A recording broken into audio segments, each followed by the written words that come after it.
Hello and welcome to the Heart Health Blueprint Masterclass, How to Prevent and Reverse Heart Disease Naturally.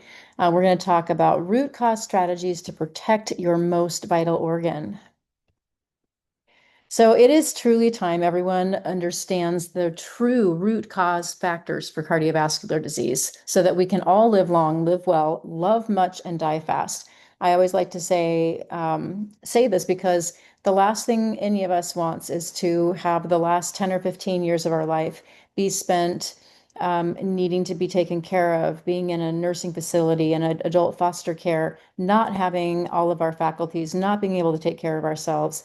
Obviously, some things are are outside of our control, but much of the things that cause people to end up in these situations is within our control. And I want to teach all of you how to have the best health longevity, best lifespan that also includes health and independence and vitality. So what we're going to cover today is why the normal labs that your doctor is running are not enough.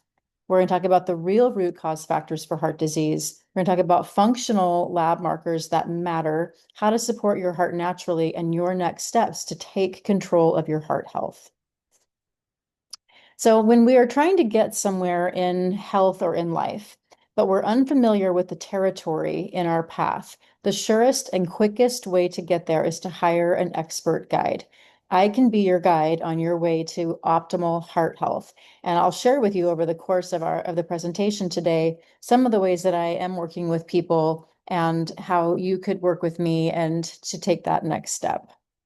You're already committed to your health or you wouldn't be here. So it is my intention to share with you usable information that you can take action on and see results. And for those of you who are serious about up-leveling your health and you don't want to waste any more time or energy or money navigating the journey on your own, I will share ways that you can go further with me to go further in life and health. You don't have to DIY it. Let's DIY it together. So I've got four key areas to discuss, and optimizing in each of these areas is key to health and longevity and reduced cardiovascular risk. So hint, it's not calories in, calories out like we used to think, and it's not about hours on the treadmill or at the gym. A little bit more about me. I'm a national board certified functional medicine wellness coach. I'm certified through the Institute of Functional Medicine. I'm a certified yoga instructor. I'm a registered clinical exercise physiologist through the American College of Sports Medicine. And I'm a certified heart math practitioner, which is a practice that I do with people where I help them balance their nervous system using the heart as the third brain. And that's a whole nother topic for a whole nother masterclass. And I like to say I'm a major lover of cheese because we now know that saturated fat in cheese is not dangerous for your heart. In fact, there was an article in the Journal of American Cardiology talking about how cheese consumption was inversely related to heart disease. So this the antiquated dietary advice to stay away from saturated fat is nonsense unless you fall into a very specific subcategory of people, which we talk a lot about in my program. Okay, why does all of this matter? Heart disease is the number one cause of death and disability worldwide. Over 50% of heart attacks occur in people with normal cholesterol. I'm going to say that again. 50% of all heart attacks occur in people with normal cholesterol. That's why the regular normal labs are not giving you as much information as you need. Women are often underdiagnosed or misdiagnosed, and it is not just about genetics. In fact, it's mostly not about genetics. I saw so many people in my 25-year career in cardiac rehab who are just surviving from one heart attack to the next, one stent in their artery to the next, one bypass surgery to the next. We have got to stop the progression. And these are people who were following all their doctor's orders, who were taking all of the medications. What was the common denominator? Lack of a functional approach to heart health.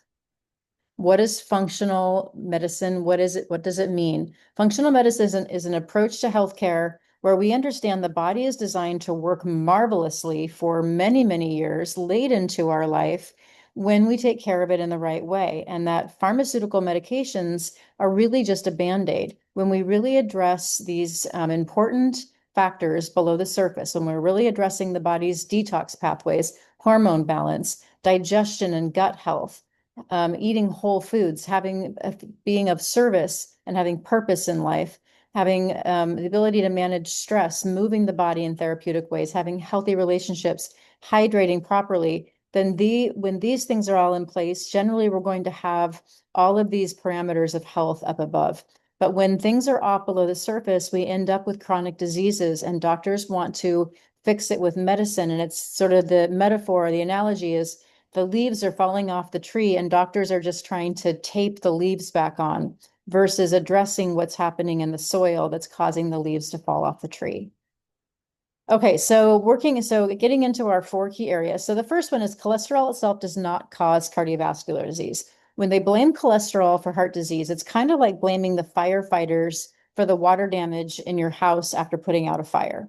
It is not the firefighter's fault that there's water damage because they were just there to put out the fire. Cholesterol is a repair agent. So it is showing up at the site of injury in the arterial wall to repair the injury. And in the process of doing that, it creates plaque. So it's not cholesterol's fault the injury was there. And so we're blaming the wrong thing. We need to figure out what's causing the injury. So there is no bad cholesterol. Without cholesterol, there is no life. Cholesterol is made in every cell of the body because it's used in every cell of the body. It's used for the cell membranes. It's used for building new cells. It's used to create hormones, bile acids that help us break down our fats and absorb our fat-soluble vitamins. It's used in tissue repair, and it's used for fighting infections. So cholesterol itself cannot just be floating through the blood on its own. It needs a carrier, and the carriers are called lipoproteins. So lipoproteins are either carrying cholesterol from the liver out to the body, or they're carrying it from the body back to the liver. So HDL is carrying it back to the liver. LDL is carrying it out to the body. But we need cholesterol, as I mentioned a couple slides back. We need cholesterol for various processes in the body. So we need to have the LDL shuttling it to the places that it's needed.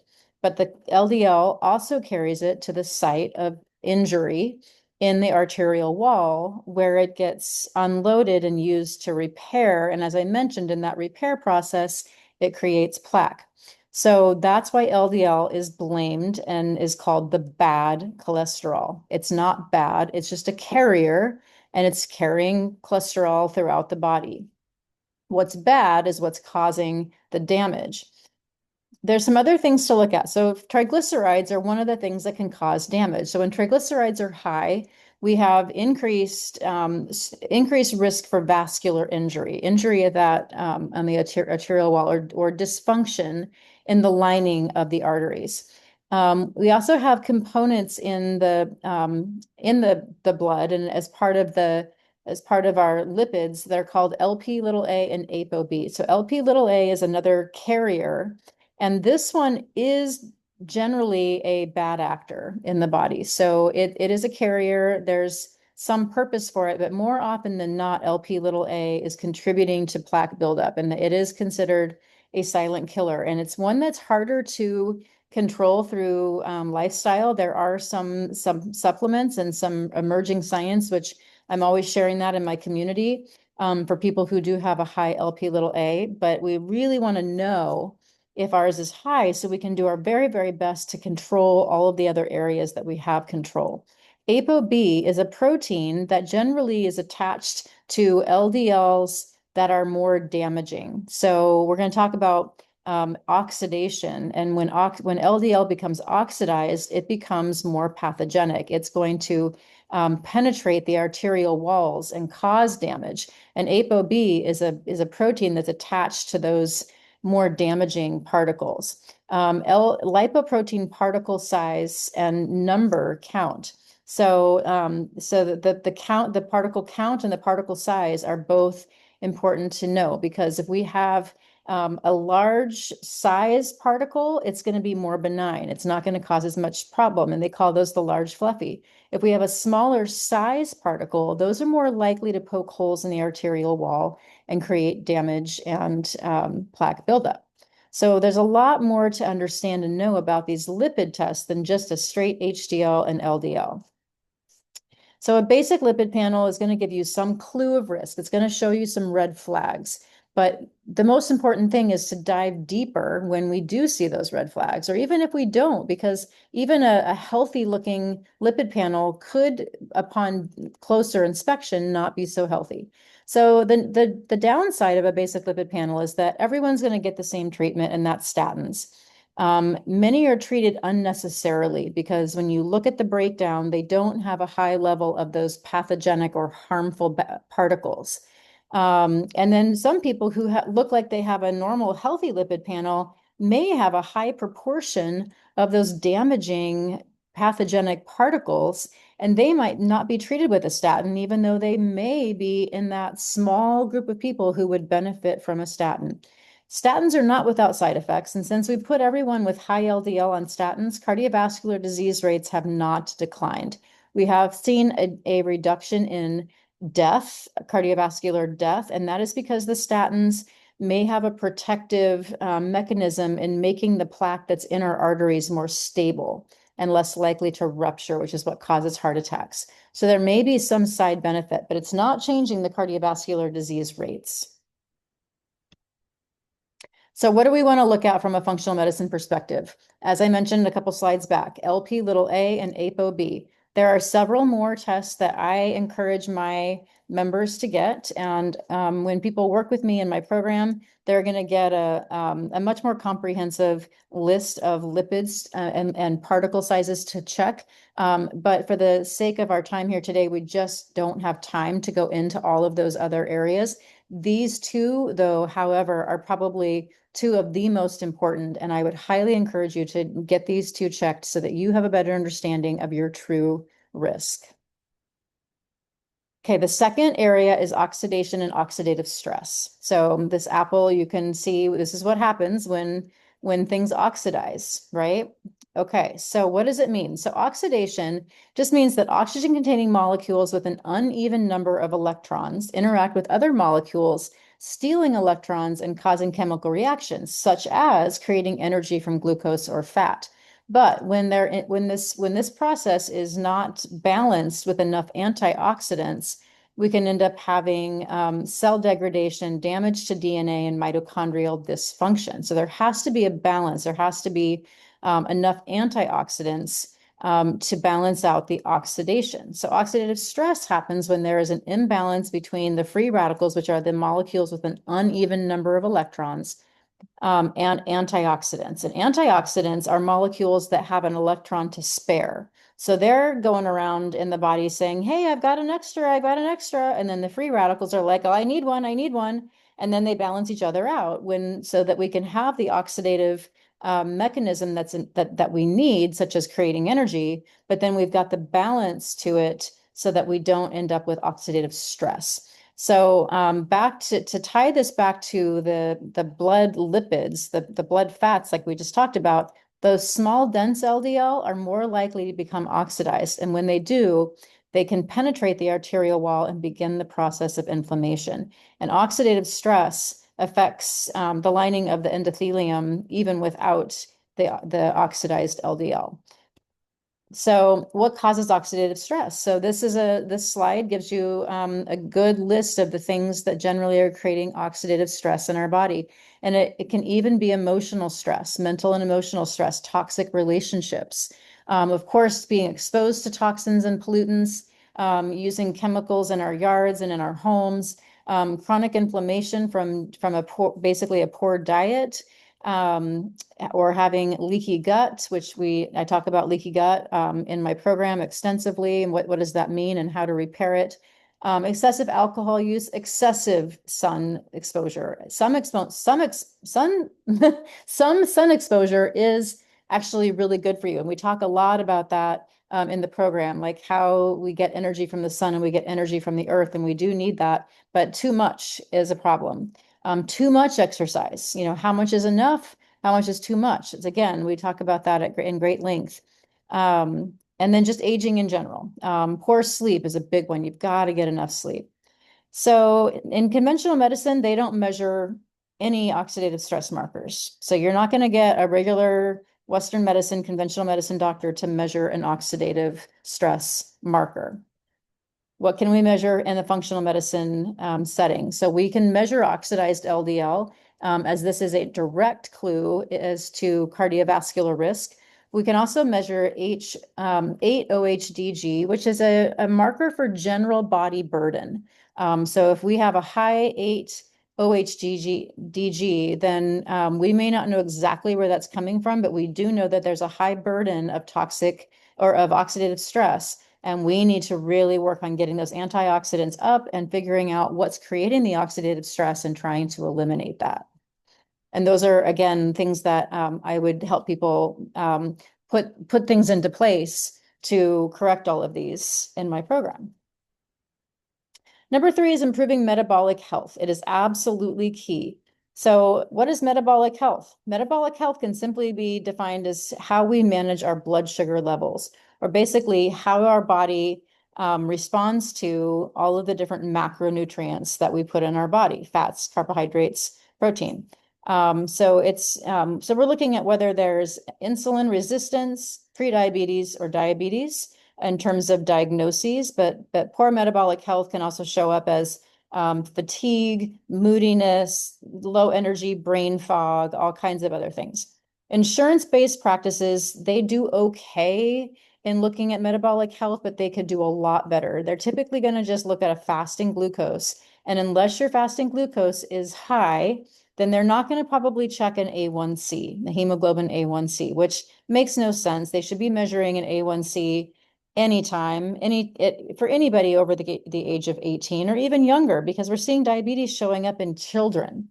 So your fasting glucose should be below 90 ideally, but in a Western medicine, conventional medicine office, they're not going to do anything unless it exceeds 100. So anything above 100 is considered pre-diabetic.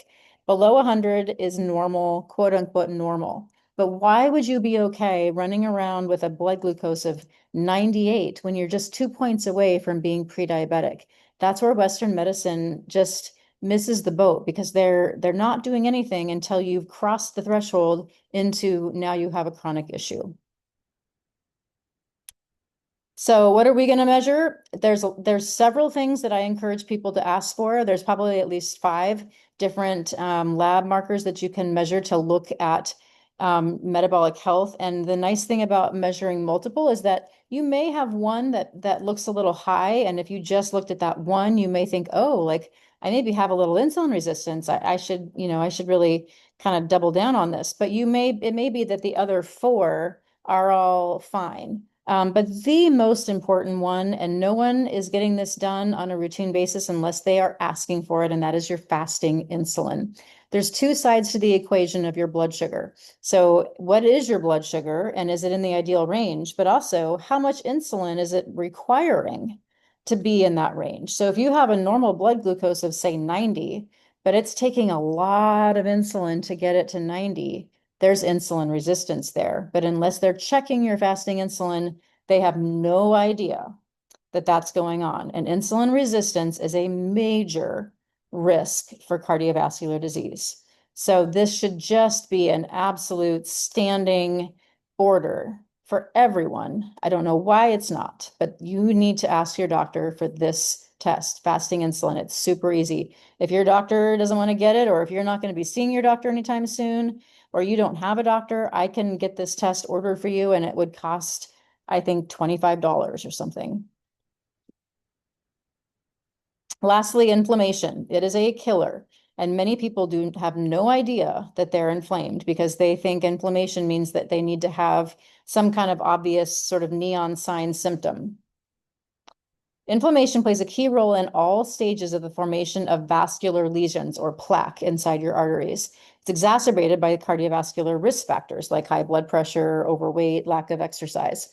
The consequence is endothelial dysfunction. That means that the lining of your arteries is not functioning normally, and that's when damage can occur. So this is just a quote taken directly out of this journal. Hippocrates himself says that all disease begins in the gut. So a healthy, intact gut wall is absolutely critical for having overall health and well-being. cardiovascular disease included, cardiovascular health included. So what we want to see in the gut wall is these tight junctions. The gut wall is a single cell layer thick. So this is an example of a healthy gut wall. The cells are very close together, and only things that get through the gut wall are things that are meant to get through the gut wall. We start developing leaky gut when we start seeing gaps between these cells. And different things can cause this: processed foods, zonulin, which is increased when we eat gluten, just a diet high in processed foods, a lot of thickeners, fillers, preservatives, chemicals. Various things can create this leaky gut scenario. And that when that happens, you can see that all of these things are getting through, these various bacteria, microorganisms, toxins, getting through. And then the immune system is just on the other side, trying to figure out what to do with all of these foreign invaders. When this is happening, meal after meal, snack after snack, day after day, week after week, you're starting to get a very tired and confused and hypervigilant immune system. And it ends up becoming so confused, it starts to attack its own tissue. So what's then also happening is we're not absorbing the nutrients that we need to absorb. We're developing potentially an autoimmunity where the immune system is starting to attack its own tissue, which they're saying that diabetes and heart disease are considered now autoimmune conditions. We can develop food intolerances. It crosses the blood-brain barrier, creating issues like depression, anxiety, brain fog, cognitive decline. A lot of Alzheimer's and other cognitive decline issues are directly related to the health of the gut. It also can create systemic inflammation, meaning inflammation throughout the body that's also, again, in those arteries, the arteries to your brain, the arteries to your kidneys, to your heart, leading to increased risk of stroke, heart disease, kidney disease, peripheral vascular disease. Okay, so lipopolysaccharides are one of the things that can be creating this leaky gut scenario and also getting through the gut wall and causing the immune system to go haywire. So lipopolysaccharides are highly implicated in cardiovascular disease. They activate these toll-like receptors from the immune system. Like we talked about, the immune system is kind of going crazy. And then it's creating increased inflammation where the immune system is creating an inflammatory reaction throughout the body. LPS prevents the reverse cholesterol transport. So it prevents the HDL from doing its job, taking cholesterol away from the arteries back to the liver. And it is a go-to for disruption of the glycocalyx, meaning the glycocalyx is a structure inside the endothelial wall, the lining of our arteries. And that glycocalyx can be damaged or it can be disrupted, causing, again, an increased risk for there to be an injury and then a plaque buildup. So if you want to damage the glycocalyx, you can just inject somebody with a lipopolysaccharide and you will see damage to the artery wall via damage to the glycocalyx. LPS may be the most important dysbiotic pathogenic marker in chronic disease. So they talk about that it's to create an autoimmune condition, inject people with LPS. So like we just talked about, it's going to increase those toll-like receptors, which and it's going to decrease TREG function, which is another immune function that creates like a more balanced immune system.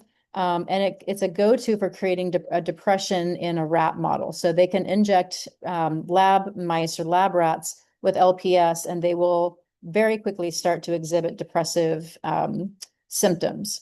And it is the thing that drives metabolic endotoxemia. So again, those toxins getting through the gut wall.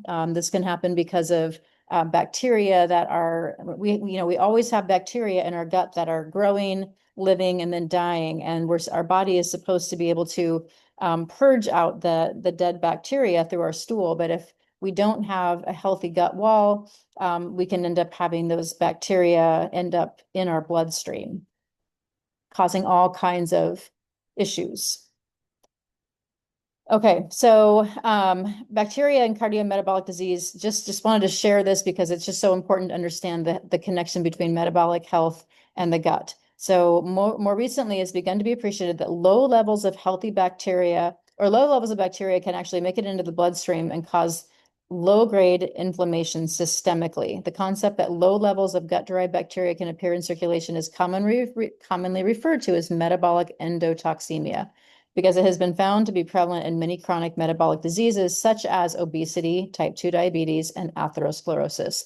So this is exactly why we are here today, is to talk about these conditions, reducing these conditions, and understanding the connection between these conditions and gut health. And I talk a lot about gut health in my program, and that's a primary objective for people who work with me, is to address their gut health and make sure that we are optimizing.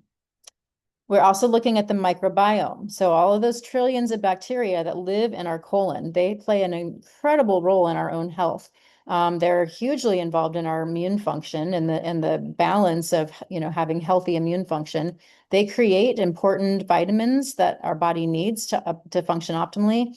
They're a big part of how our body utilizes the food that we're eating, and they're really closely connected to our ability to maintain healthy weight. They're going to help reduce that chronic inflammation, and especially when we're dealing with inflammatory gut issues like irritable bowel disease and colitis, we really need to focus on a healthy microbiome. And there's a strong link between an imbalance in our microbiome bacteria and increased rates of autism. Just information, FYI. So inflammation testing, rarely evaluated in a Western medicine office. You're just a regular conventional doctor's office, insurance paid, is not going to measure any of these things. So we want to know, there's several things I would encourage people to measure. I would probably have 4 or 5 in this category. But again, for our time purposes today, we just don't have time to go into all of those, but these 2 are really critical. You can get a lot of information by knowing your homocysteine and your HSCRP. When you get those values, if you want to talk to somebody about, okay, I asked for these values and I see like the reference range on the lab work, but I don't really know what that means, and I don't really know, what to do about it. We're going to talk about ways to optimize, but if you want help interpreting your results, we can hop on a functional medicine consult, and or just a one-time coaching session. And for, I think it's $150, I think, for just a basic 1-hour coaching session. And we can go through those. We can talk about your results and I can help you understand them. Okay, so how to optimize for each of these areas. So nutritionally, you need to eat more local, sustainably raised meats and seafood. So ideally, it's grass-fed, it's pasture-raised, it's wild-caught. Organic whenever possible. I like to use the Environmental Working Group's Clean 15 and Dirty Dozen list when I am shopping to be able to, keep on a budget. The Clean 15 and Dirty Dozen basically tell you, for all of the conventional non-organic, which things are most heavily sprayed and which things are least heavily sprayed. So you can use your grocery dollar a little more wisely. 12 to 15 different plant foods per day. This is so key. I have found that most of my clients who follow this have the best outcomes with their weight loss and health goals. Pre and probiotics. So prebiotics are the sort of fibrous foods that the body actually doesn't absorb, the fibers that normally are just part of our stool, but those are actually food for our bacteria. So fibers from garlic and onion, artichokes, bamboo shoots, what are some other ones? Celery, those kind of fibrous foods. And then fermented foods are the foods that have the live bacteria in them. So sauerkraut, kimchi, kefir, yogurt, anything with live bacteria. These, you're not going to get it from sauerkraut that's stored on the shelf, though. It has to be fresh in the fresh food section, the refrigerated section. You need to eat none or less industrialized seed oil. So there are 6 that are the most common that you need to stay away from, and they're in 90% of every pre-made packaged box bottled food, dressings, crackers, cookies, dips. So it's sunflower, safflower, soybean, corn, canola, and cottonseed. These are oils to really, really try to stay away from. We talk about this a lot in my program just to help people, it's reinforce it. I have a whole educational module on healthy fats. You want to stay away from processed meats like bologna and hot dogs and most bacons and things like that, and like Jimmy Dean's sausage, and really go for the things that are more natural, that are not don't have nitrates and nitrates in them. You want to avoid processed convenience foods because they're all going to have lots of seed oils, possibly sugar, just lots of preservatives and chemicals. Stay away from all the refined grain products, trying to avoid lots of bread and bagels and English muffins and cupcakes and pasta. For many people, gluten is a problem, and they do much better uh, being on a gluten-free diet. And then charred meats or anything that is basically a sugar and a fat cooked at high heat, like a donut. These create advanced glycation end products. I don't have too much time to go into what this means, but their acronym is AGE, and they actually age us. People will see the advanced glycation end products affecting their skin, creating more wrinkling and dark spots. And if you're seeing that in your skin, what's that doing deeper inside your body? So I encourage staying away from those. I talk about that more in my program as well. And then exercise. I like to refer to it as joyful movement. What are we doing to move our body? When people ask, what should I do for exercise? My answer is always what you will do. Because I could give you the best, comprehensive workout, but if you hate it, you're not going to want to do it long term and you're not going to be successful long term. So figuring out what you like, what feels good in your body. But you cannot exercise your way out of a bad diet or poor sleep, at least chronically. So once in a while, getting up early or not getting enough sleep because you really want to get to the gym or go get a run, that's fine. But if you're doing it routinely and it's multiple times a week where you're not getting enough sleep so that you can exercise, you may be actually getting the opposite of the desired effect. Inflammation and toxic load inside your body may cause exercise to be counterproductive and actually increase stress in your body.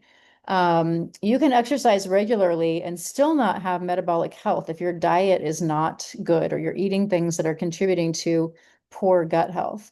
Intense exercise, especially if you're restricting calories or not getting enough sleep, can actually harm your immune system. And you can see slowed weight loss, increasing blood sugar, and lower HRV. HRV is a measure of resilience, nervous system resilience, and you want that to be as high as possible. So how much should you exercise? Well, ideally, you're moving your body multiple times a day. The science continues to come back saying we need to get up and move our bodies multiple times a day. And in fact, a 30-minute workout all at once is actually less helpful than getting the same amount of time, but getting up throughout the day and moving your body. We are not designed to sit for 8 hours. So whatever you can do to get up and get away from your desk and move your body multiple times. Ideally getting outside because we need that natural light. It's part of our circadian rhythm. We need to get direct natural light every single day. 200 to 300 minutes of aerobic type exercise per week. That can be jogging, walking, cycling, dance, whatever you enjoy. Strength training 3 times per week, 8 to 10 different muscle groups, 10 to 15 repetitions and 1 to 3 sets. In my program, I have a whole educational module just on exercise and really diving in deeper to that. And then if people are doing the program that includes one-on-one coaching, then we can design exercise programs specifically for each person. Stretching and flexibility daily, balance and agility 2 to 3 times per week, especially if you've had an injury or something where it's affected your balance and you feel wobbly. You really need to work on balance and agility 2 to 3 times per week. High intensity interval training could be done 1 to 2 times per week. But you want to make sure if you have any concerns about your heart, you really want to make sure that your doctor is okay with it. And maybe you have a stress test first, or maybe you're in cardiac rehab and you have them kind of help you make sure that this would be safe for you. And then one longer bout per week. So, like an hour or two, like on a nice hike somewhere would be a great thing to do once per week. And then other important areas to address, which we don't have time for today, but sleep is so, so, so important. And this is something I help people get dialed in when it's not when it hasn't been ideal.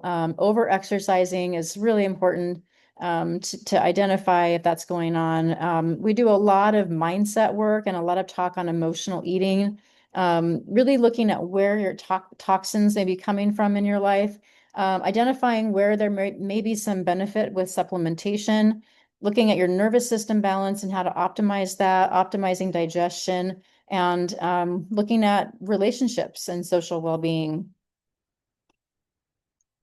So do you want to better understand and improve your heart health? And are you ready for the freedom that foundational health brings? Are you ready to stop guessing and finally know that you're doing the right things to set yourself up for excellent healthgevity? I like to use that term. So I have programs called Transform Your Health and Heal Your Heart and Turn Back Time. So some people are in it just for the metabolic health improvements, and I also have more of a cardiac specific track. But if you want to get there slowly and you want to have the constant guesswork, the constant frustration, and spend more time and money, then you could keep trying to figure it all out by yourself. If you want to get there fast and you want to have a trusted guide, you want to save time and money in the long run, and you want to save your own mental bandwidth for other priorities in your life, you could work with me. So here's a couple that worked with me, and together they lost over 120 pounds, and they did it without any exercise really at all. Both of them had things going on in their life where exercise just wasn't going to fit in with the program. And so look at how much they changed their bodies without any exercise. And they both said that they move easier, they have more energy even without exercise. Is exercise important? 100%, but metabolic health can be dramatically changed even if you cannot exercise. Here's a few quotes from some previous clients. Melissa talks about how she just about given up hope, and this worked when nothing else did. Jackie talks about that this is the first program that weight loss program that made sense.